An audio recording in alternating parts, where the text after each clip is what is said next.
That's the wrong one.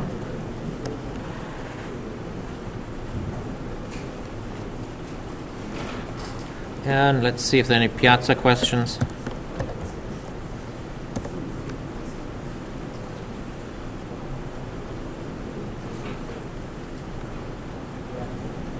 All right, so there's a couple of mercurial issues. I guess those I'm just going to have a look at later. No one has any homework questions? You're done with the homework? When is it due? Tonight? But everyone has it done, so no questions. That's great. Well, if you can think of a question, put it on now, and I'll look one more time. All right, so today we're going to be talking about sets from a user perspective. In a few days, we're going to look at how they implement it. So, so a set is an unordered collection where you need to collect some items, but you don't really care in which order the data structure maintains them. As long as you can put them in and as long as you get them out in some order, you're happy. Like you might want a set if you want to check for duplicates. If you have a bunch of words, for example, and you want to throw out all the repeated ones, you would put them in a set, and the repeated ones would go away, and you probably don't care in which order you put them in. Any order will be fine. So there are two ways of that a set will internally arrange its element, and unfortunately we do have to choose an implementation. We have to, and so you have to understand a little bit how they both work. So the one kind of sets that you will often find is called a hash set, and a hash set will group elements by some characteristic. That characteristic is called the hash code, and we're going to look at it in a little while. But you could kind of think of, if you had a bunch of books, and you wanted to just put the books in some system, one way of doing it is you could do it by color. You group all the yellow ones together, and you group all the green ones together, and all the blue ones. And now let's say someone hands you a blue book and says, add it to the set, but only if it's not there already. Then you would only have to go through your blue books and see whether it's in there. You wouldn't have to even look at the green or the red books. That's why you have the speed advantage. You don't have to look at everything. The other way that you could arrange your books, if you wanted to find whether for matches, is you could do it by size. You could put the tallest one on the one end and the least tall one on the other end, and then when you get a book, you can kind of do binary search on the thing and find out where it belongs. Either of those ways gives you speedy lookup and speedy detection of duplicates, and you just have to make the choice. So choice is always bad because it makes us do something. So what should you choose?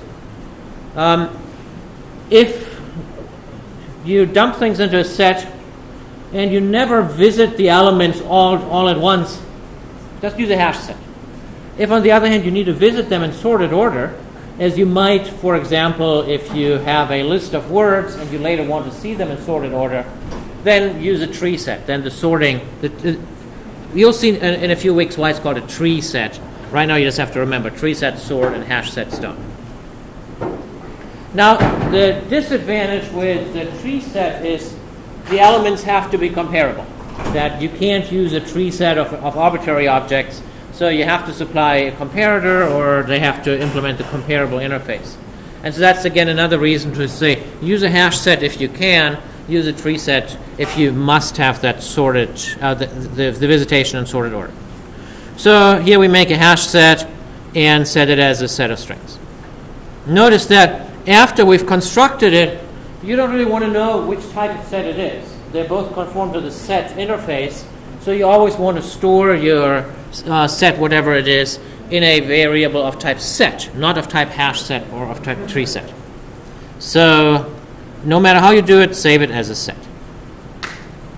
Over here you see how I make one with a comparator, and that's how you can make it. What can you do with one? Well, you can add things to it. So here I'm adding a few strings to this set, Romeo, Fred. Now I'm adding Romeo again. That's okay, but it's not actually going to have any effect. So after adding Romeo and Fred, the set has size 2. When I add Romeo one more time, the size is still 2. So a set will silently reject duplicates. A set will silently reject duplicates. The contains method checks whether an element is in there. So if you want to know whether an element is in there, you call contains. And it does it fast. So it does not go through all of the elements and checking them one by one. It uses its internal structure to quickly find whether an element is contained in the set. When you print out a set, it prints like every other collection. It prints the bracket, the elements in there, and then the closing bracket.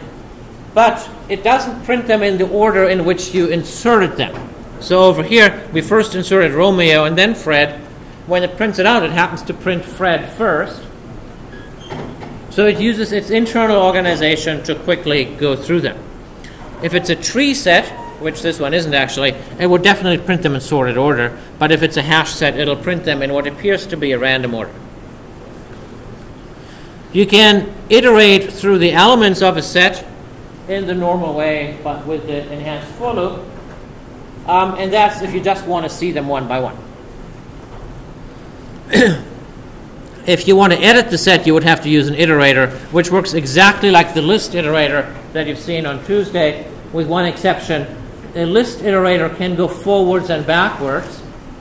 A set iterator cannot go backwards. It can only go forward, because in a set, there's really no sense of what comes first, what comes later. A set is an unordered collection, and so they decided there's no reason that you might want to go backwards. So finally, there is a remove method. When you call remove on an element that exists in the set, it gets removed. The size goes down by 1. It's fast. So it, again, just like with contains, it doesn't have to look through the entire set. It has some way of finding it quickly. When you remove an element that's not in there, that's not an error, it just silently does nothing at all. It just says, since it wasn't in there, I don't even have to remove it. It just simply has no effect. All right, that's a set. So it's a simple data structure. You would use a set whenever you want to have fast insertion, removal, containment checks, and you don't care about the order. Now we come to maps. Maps are a little different, but incredibly useful. You use a map whenever you want to associate certain values with some keys, which are commonly strings, but they don't have to be. So over here, I associate each of these names here with their favorite color.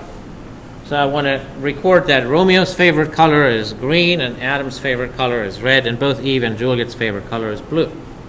And so that association is kept by the map. And again, there are 2 implementations of a map, a hash map and a tree map, and that depends on how you want the keys to be organized. Do you want to visit the keys in sorted order, which I guess you do once in a while. Most of the time a hash map is what you want. So here I have a slightly different example. I'm storing the scores of students. So I say, give me a map where the keys are strings and the values are integers, and call it scores. Here, just for grins, I'm making it into a tree map to see that I can. Notice again that when I construct the tree map, I need to specify the name of the class. But when I make the variable declaration, I just use map. I don't use tree map, because at this point I no longer care what the implementation is. I only care when I construct. All right, now the API is pretty simple. To put a value in it, you use put. So scores.put, you put the key and the value. Now the key Harry is associated with the value 90. And so here we're doing the same thing for Sally, and she gets a 95. You can change your mind, and you can overwrite Sally's association. Then the old one is forgotten, and now Sally is associated with 100. When you want to find out what the associated score is, you have to supply the key, and you get the value back. If you ask for a key that doesn't exist, like here, we never said what Diana's score was, then you get a null back. And notice how it's a little bit subtle here on the left-hand side. Over here, I stored Sally's score in an int, because presumably I knew that Sally was in there. Over here, I used an integer that gives me the possibility of capturing either a null or a wrapped integer that's inside an integer object. When you print the scores, they get printed out in the following form: braces instead of brackets, and key equal value, comma, key equal value.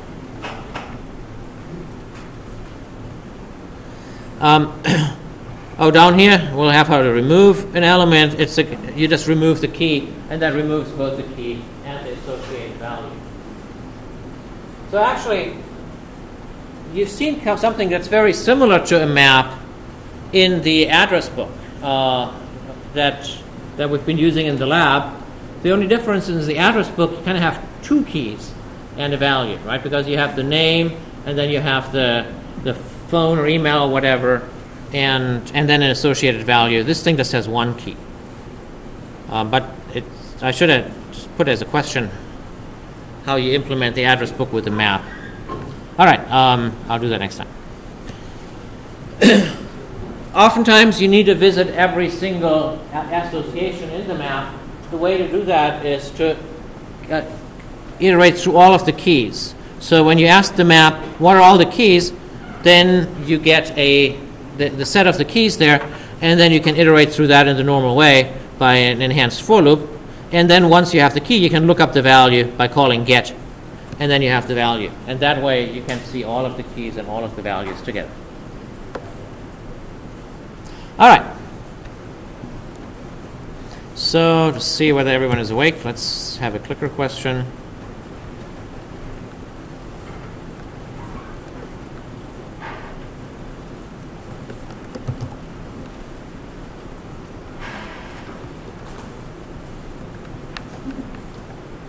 Come on.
All right, so the overwhelming people says it's a set, and I mean it's got to be a set, right? Because how do you get it?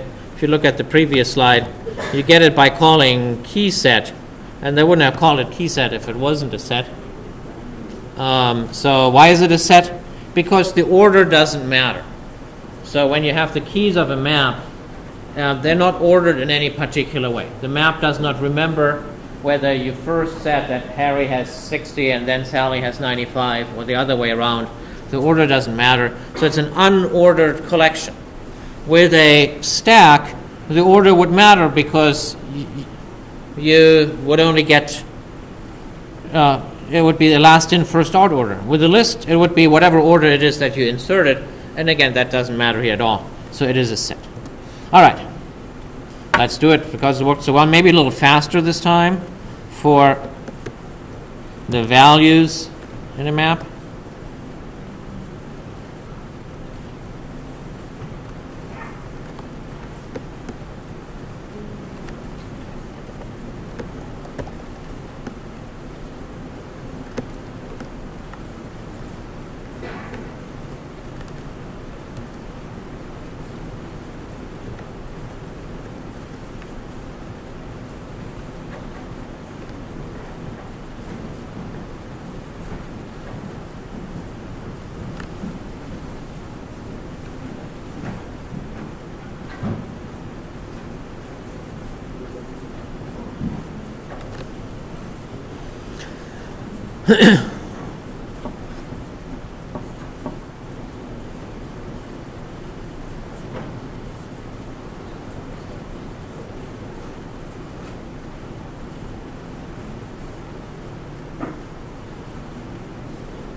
Yeah? Yeah?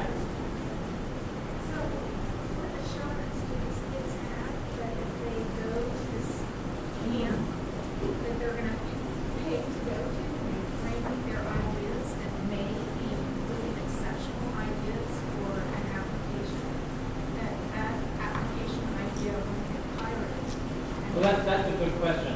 So the question is, with the coding camp that these guys have, whether someone could steal the ideas, and I mean the answer is, of course, it's always possible to steal an idea. The two things why I wouldn't worry about it so much is, number one, most ideas aren't all that great that you come up with at first. And it's still darn good practice to take any old idea and see how it looks like when you actually implement it. And usually it takes many iterations to turn what is a semi-nifty idea into something that actually makes a lot of money.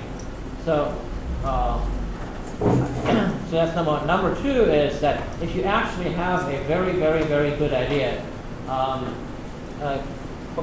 of the early computer science pioneers, Howard Aiken, said that there's no sense in hiding your ideas. If they're any good, you have to ram down people's throats. And so that actually is also true that usually you have a really good idea. People don't. No one sees a good idea. Like when the Facebook guy first came out with Facebook, I remember having heard about it. And my instant reaction was, that's stupid. So, and not just mine. So, it's, are they going to be required to sign any paperwork? I don't really know, but that's something that would be a good thing to ask that fellow, before making a 3-day investment. And that really is a good question. And so, if it's something onerous, then I would say no. I mean, if it's kind of basically in an open spirit where everyone and no one owns later what was created in that event, I think that would be fine. But if it's something where you have to start negotiating with your lawyer, then that might not. So check it out. I don't really know anything about it. It's a professor from the business school who put out the idea, and this kid from the business school ran with it. And I think it's good that someone shows initiative.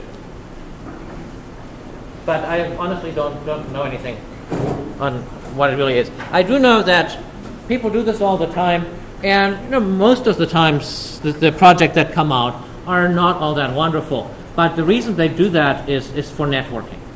You get to meet with other people who are bright and motivated.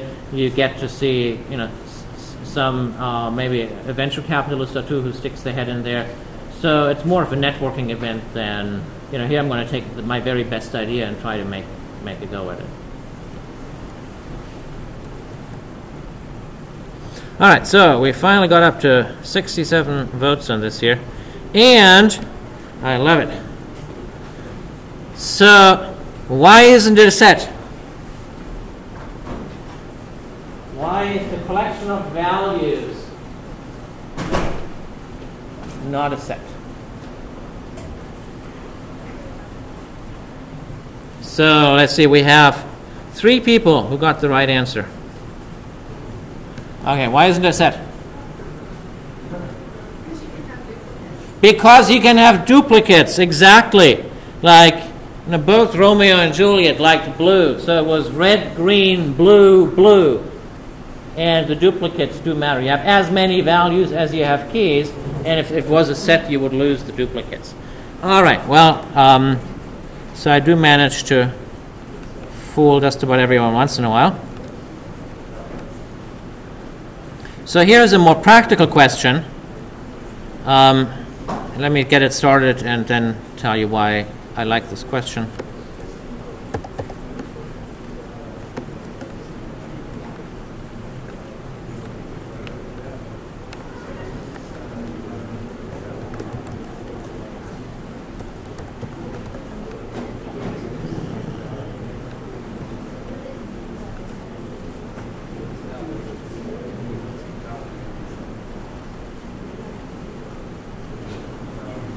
All right, so in this more practical question, what I want you to do is you're supposed to implement a table of contents. So if you flip to the back of your book, what do you see? You see for each term, which is a string, you see a list of page references. So it would say that inheritance occurs on pages 419, 432, and so on. And so which data structure do you need to store that? Notice that I'm using tree maps and tree sets because the order matters. That when you look at a table of contents, you expect the words to be sorted and you expect the pages to be, for a particular word to be sorted. But which of these four possible arrangements is it?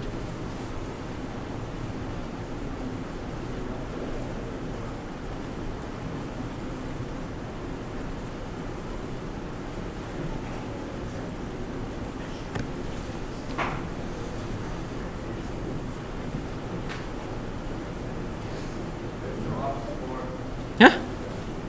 And that was probably the right one, right? Yeah. Fix that.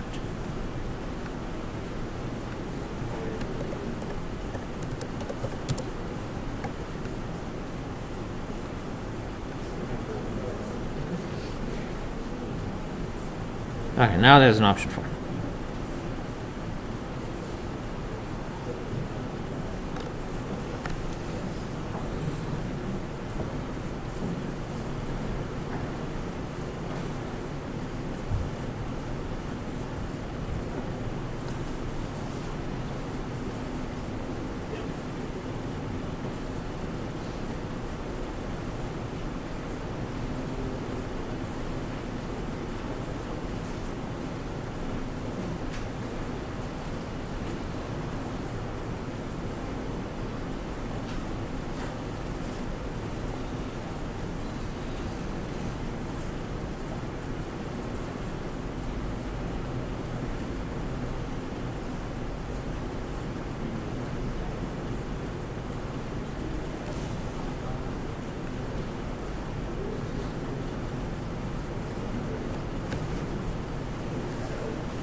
All right, so I'm going to start coding this.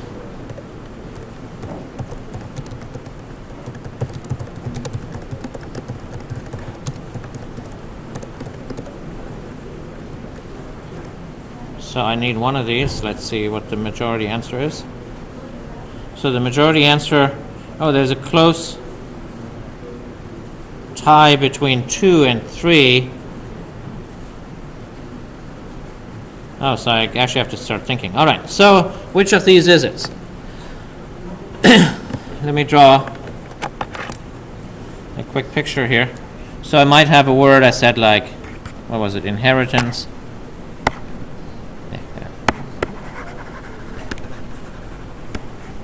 And that might occur on pages, I'll just make the numbers shorter, 45, 46, 53, say. And then I might have polymorphism. That might be on page 50 and 60. And what else? What do I know? Classes might be on page 20. Something like that. So that means each of these strings is mapped to a bunch of numbers. Right, so these things here are sets, and they are sets of numbers, or they are sets of integers. They're sorted, so they're 3 sets of integers. So I'm mapping a string to a set, and a map. So what I have is I have a map from a string to a set of int. And set means I have maps. Here I have the map, and here I have the set. So 2 is the right answer. But apparently not trivial, because a significant minority now wishes they could vote over. All right, so this is such an important thing that I wanted you to see this in action, so I'm just going to spend a few minutes coding up this very problem here. So what we want to be able to do is read a file, read all of the words, and find all of the, well, I don't want to do pages because I don't know how to do pages in a file, but I'll do lines. I'll make it store all of the lines on which a given word occurs. So here's my data structure. Oops. Here's my my dictionary, and I'll just call it table of contents, and it's a new tree map string. Oh, actually, I wonder what happened. I think this should work. Because in Java 7 it can fill in the details. I need to import tree map and tree set. Yes. Did it import it? Did. Same with tree set. Imported it. All right. Now, so now I need to read from a file. That's.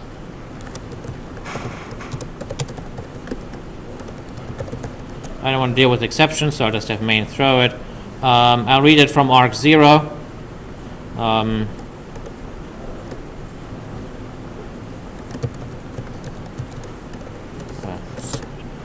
Scanner.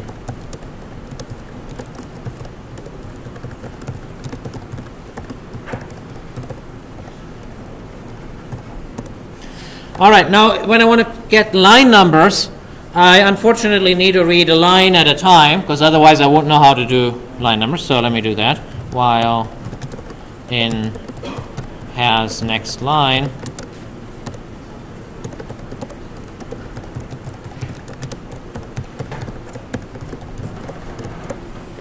read the next line like this. And now I need to break the line apart into individual words. For that I use a second scanner.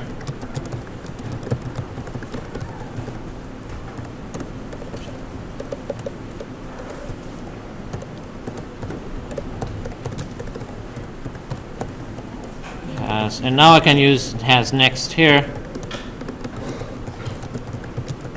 equals into dot next.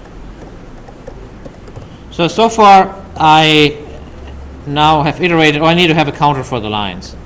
That would be here. You initialize this one.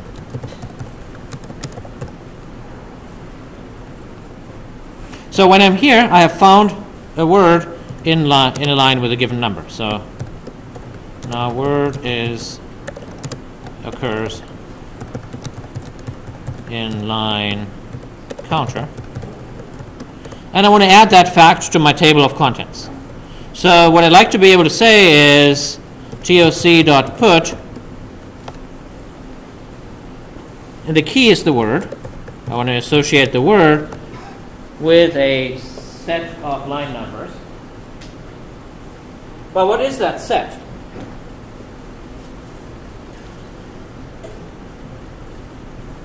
So the word might have already occurred on some previous line numbers, in which case I would need to get that set and add it in. So let me do that.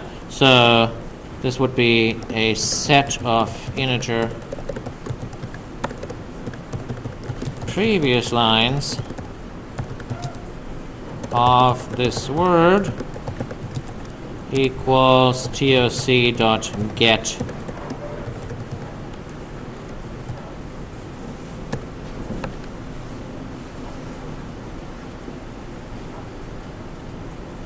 and then I would want to add my word in my new line number into here, which is counter, and then I want to update it.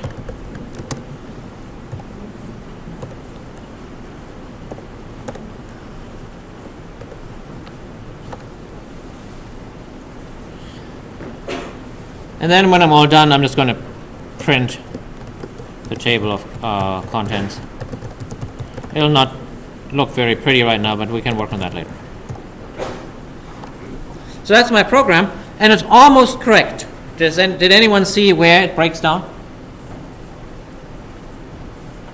So here what I'm doing is I'm saying I found a new word that now occurs in line 15. So I find out where did I already see it by getting this set here. I'm adding number 15 to it, and then I'm updating the table of contents and say, oh, now the set that's associated is the augmented set that now contains the 15. There's one error. And maybe I should just run it so that you see what happens. Because it's such a common error. So now to run it, because it reads something from the command line, I guess I need to I'm just going to run it off the terminal. And now I need to find out where the heck it's got stored. This is always a problem with these IDEs. And this is lecture 14. So when you right click here on properties, it tells you where it put it. Okay, and it put it in this directory. Okay, let's go there.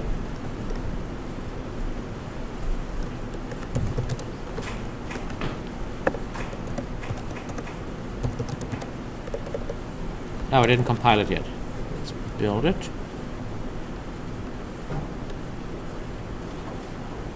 I didn't build. It has errors. How can it have errors? I never have errors. Tests. Cannot find symbol IO exception. Okay. Cannot find symbol file.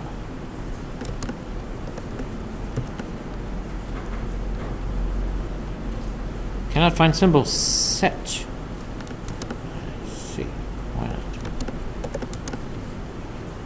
Huh? There we go.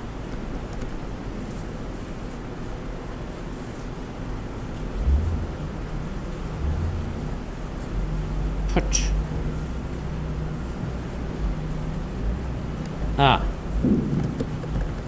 Okay, now here's a nasty exception. Previously I said, oh, you should always use set instead of tree set or hash set when you declare a variable. You only care when you construct it. But the exception is when you have, here I'm building a tree map of string tree set integer. And you might say, why don't I just build a tree map of string and set integer? And there's a very weird technical reason why that's not possible that I don't think you're going to be able to really get for at least another semester. And so the rule of thumb to get yourself out of trouble is when you have one of these double things, like a map of a set or a set of a map.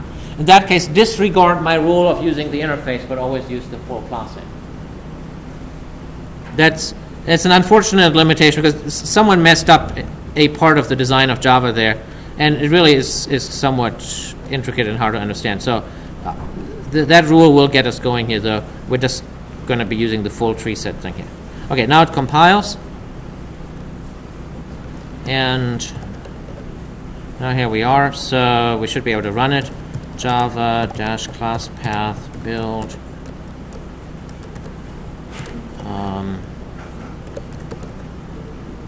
Classes, and now we feed it some file. All right, I'm just going to feed it its own source code. Why not? Oh, I have to find it. GOC.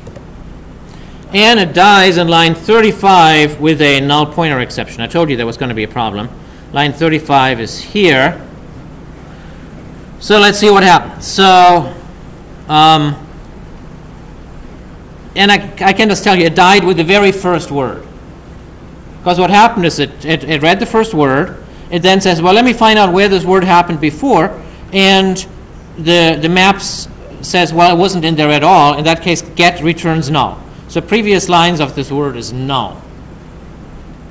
And of course, it had to be null the first time around. Because with the map doesn't know what associations you're going to make. So at first it can't like populate it with a default empty set or something. It's just going to give you null. And what we have to do here is we have to say, if this thing is in fact null, then make it into an empty set.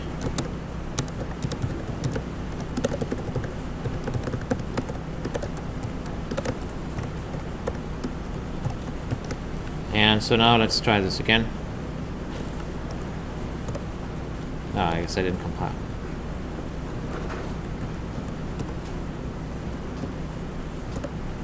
And now here we see it works. It does something, and so let's see what it does. It tells me that the word counter occurs in line 33. That the word star equal. It's not very smart about what words are. That the word star equal occurs in lines 10, 11, 15, and 16. No, that's the star, not the star equal. The equal is the association. That the word scanner occurs in lines 23 and 29. Let's actually verify that. Here you see the word scanner. And it occurs twice, but it only reports it once. It's a set. And here's the word scanner again. So it accurately... You have a question? Yeah. Just on the... When you check it for the null, can you just say if this line is not null, then do this? Or should you always... Well, the thing is, if there's two cases. If it's null, then it's the first one that's never been seen. In that case, what I need to do is I need to make a set that contains just that counter. In the other case, I need to take the existing one and add the counter. And this is kind of a clever way of combining those two cases. So by first making an empty one and then adding the counter, I get what I want. And so that action just turns out to be necessary in both cases. So this is like a super common thing. I used to be on the board, on the committee that wrote questions for the AP computer science exam. And in the old days, there was an exam that corresponds to this course, which has since been dropped. And I would say every single exam that we wrote had this loop on there. It's just such a common thing when you deal with actual examples, where you want to associate some item with a set of other items. All right, so I guess since we're at it, if we wanted to make this look a little bit prettier, let me do that really quickly. What you then would do is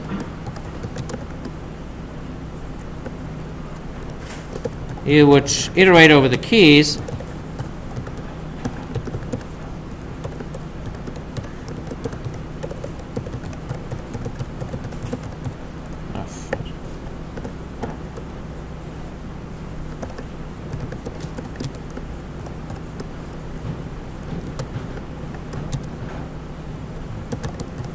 And then you would get the value off that key.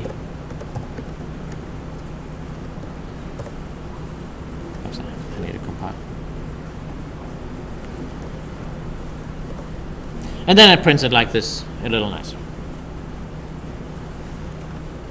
Now, if you wanted to improve this program to be more useful, you would want to split things like toc.get into separate words, and you might want to not count some of these things. Oh, actually, I can do this. Hang on.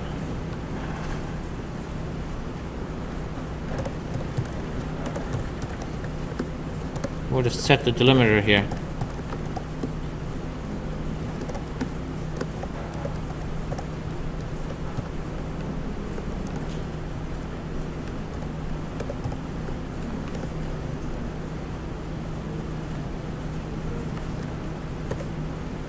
And now it looks just at words. So what I've done here, and this is a useful trick to know in case you ever need to do this, I said I want everything that's not a letter to be a delimiter, instead of having just white space to be a delimiter. All right, so you have a program that does something actually very useful, and it does it in what, 20 lines, less than 20 lines of code. And what it shows is that the map is just an incredibly useful data structure. If I could only have one data structure, please make it a map.